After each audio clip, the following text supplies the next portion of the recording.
Дмитрий Зурабович, в социальных сетях появилась информация о том, что Центральная избирательная комиссия, ЦИК, затягивает, не дает окончательные результаты выборов, не объявляет цифры по явке.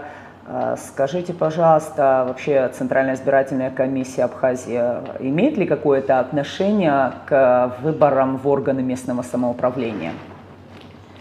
Дело в том, что когда вы обратились с таким вопросом, для меня вообще было удивлением, что и кандидаты, и некоторые наши граждане считают, что Центральная избирательная комиссия проводит выборы, потому что на протяжении современной Абхазии 30 лет выборами в органы местного самоуправления занимаются местные комиссии, которые отношения к Центральной избирательной комиссии не имеют. В соответствии с законом выборы органов местного самоуправления проводят избирательные комиссии муниципальных образований, которые в свою очередь за 2 месяца до дня голосования избираются в районах и городах самостоятельно, которые не являются подразделениями Центральной избирательной комиссии. То есть они самостоятельные комиссии.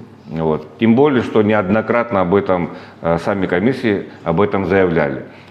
Сегодня, когда появилась информация о том, что ЦИК не подводит итоги выборов, тогда мы, конечно, были удивлены тому, что и в процессе выборов тоже всплывали такие вопросы, что в ЦИК кто-то пришел или же там какие-то помощники появлялись. Никогда в Центральную избирательную комиссию не приходили посторонние люди, которые могли бы нам содействовать в помощи и так далее.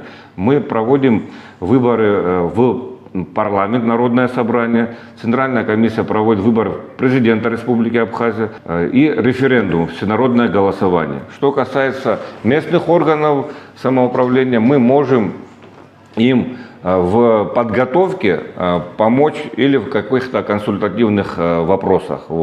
Что касается проведения и подведения итогов, это сугубо компетенция местных избирательных комиссий.